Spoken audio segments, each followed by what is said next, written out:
Zoe Sands and I'm at Juniper's Global Partner Conference. We've just come out of the women's lunch and we've had William Arruda talking to us about personal branding. Really excited to meet William today. So we're going to talk about personal branding and what it means to you and how you can evolve your own unique personal branding to develop your career in the future. Hi William, how are you doing? I'm great, Zoe. How are you? Good. How are you enjoying Las Vegas? I'm having a great time, as always. Yes, yeah. So let's move on to personal branding. And for the people that are viewing this video, they may not know what personal branding is. So what is personal branding? Personal branding is really, it's understanding what your unique promise of value is, what's authentic to you, differentiates you from your peers, and makes you relevant and compelling to the people who are making decisions about you. So understanding what makes you exceptional is the first step in the process before you can start to build your brand.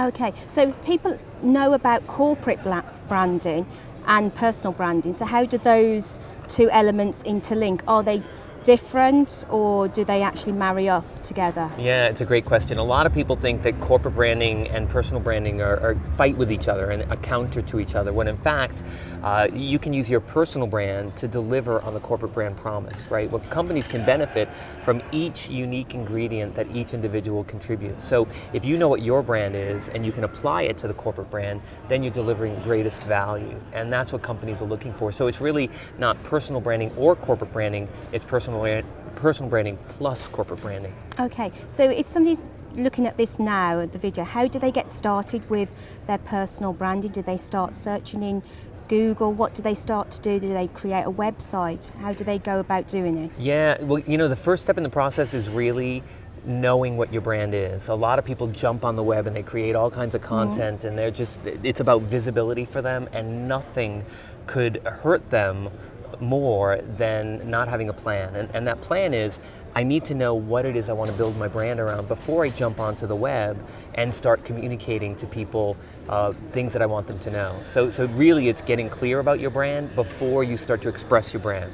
Okay, so in terms of like online identity, for myself, when I did eventually Google myself, and I know it's very egotistical and a lot of people may not like to do that, I did find something that was associated with my own name that I didn't want to be associated with. So what advice could you actually give to people, you know, if they find something on the internet that's associated with their own name, how would they go about changing that? Yeah, it's a great question. And by the way, it's called ego surfing when you Google yourself, and everyone does it. When I'm in my conferences, sometimes with thousands of people, I'll ask how many of you have ever Googled yourselves, and pretty much every hand in the audience goes up. So it's not really egotistical, it's something that we need to do because other people are Googling us and they're making decisions about us based on what Google reveals.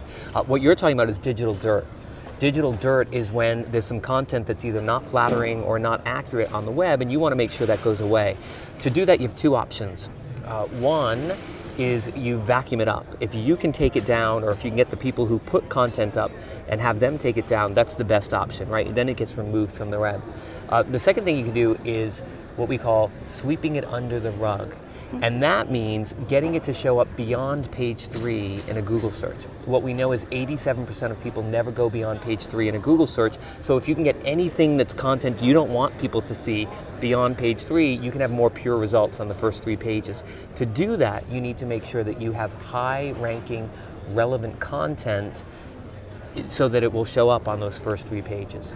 So when you talk about high relevant content, what sort of content should we be looking at posting on the internet? Should it be videos, things on our own personal blogs? What kind of things could we be creating to make sure that our brand is the way that we want it to show up? Yeah, well, so first of all, having your domain name and having that point to your website or blog is a great thing, because when the Google search term exactly matches the domain name, it's likely to show up in the top position or somewhere on page 1. So that's a great thing to do. Having your own website allows you to maybe use your name multiple times, right? The more times your name appears in some content, it's more likely to show up in a higher place.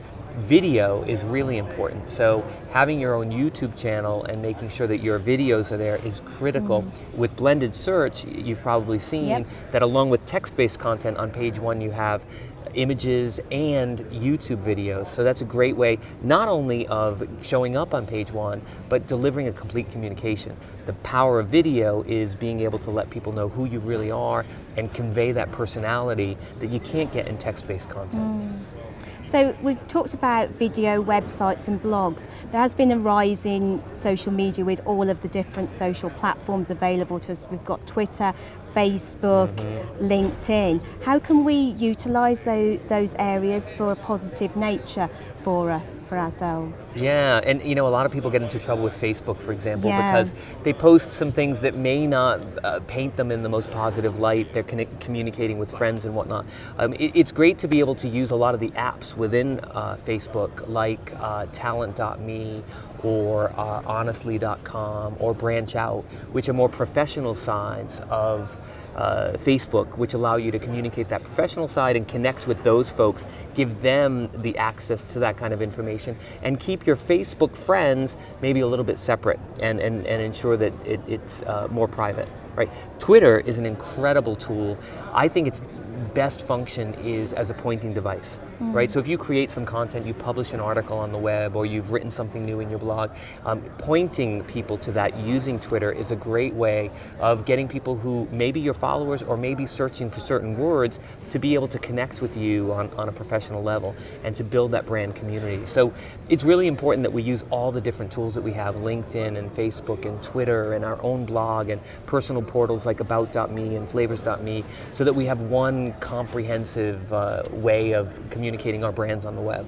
Cool, that's really interesting.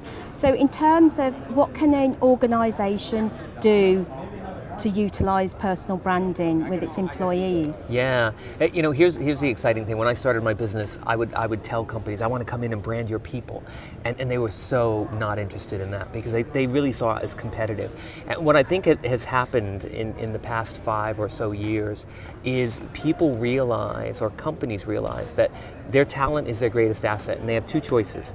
They can either develop that talent and get the best from each employee, and when everyone's delivering their best, it raises the whole company to a new level. So helping them unearth their brands and integrate that brand into everything they do will enable them to do it. Or they can not develop their talent and have their talent get bored or become unhappy and go somewhere else.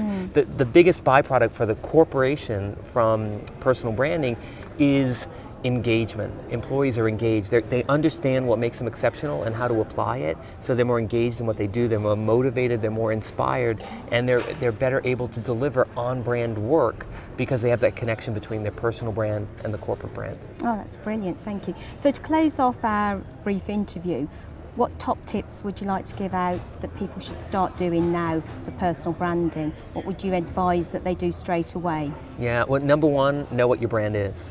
And that means introspectively, who do you think you are, what makes you great, and so forth, and also getting feedback from the outside in. Using tools that are out there to help you get this kind of feedback, because you have a reputation in the marketplace. It may not be what you want it to be or what you need it to be. So understanding that and getting clear about your brand is step one. Step two is write a branded bio.